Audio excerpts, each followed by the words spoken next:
We had just moved into a little ranch house in the suburbs. Storybook neighbourhood, quiet, friendly neighbours, picket fences, the whole 9 yards. Suffice it to say that this was supposed to be a new start for me, her recently single dad, and my 3-year-old son. A time to move on from the previous year's drama and stress.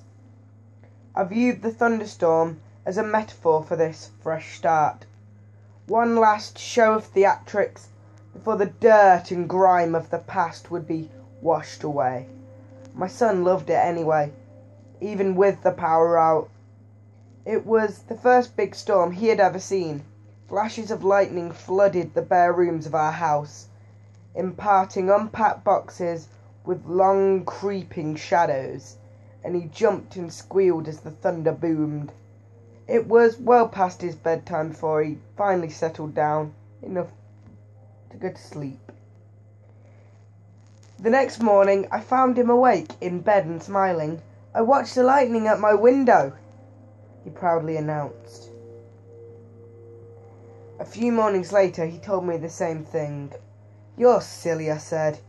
"It didn't storm last night. You were only dreaming." "Oh." He seemed disheartened. I ruffled his hair and told him not to worry. There should be another storm soon. Then it became a pattern. He would tell me he watched the lightning outside his window at least twice a week, despite there being no more storms. Recurring dream of that first memorable thunderstorm, I figured. It's easy to hate myself in hindsight. Everybody assures me there's nothing I could have done. No way I could have known. But I'm supposed to be the guardian of my child.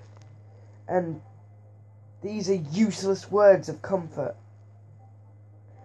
I constantly relive that morning, making my coffee, pouring milk over my cereal, and picking up the newspaper to read about the paedophile local authorities had just arrested. It was front page stuff. Apparently the guy would select a young target, usually a boy, stake out their house for a while, and take flash photos of them through their window while they slept.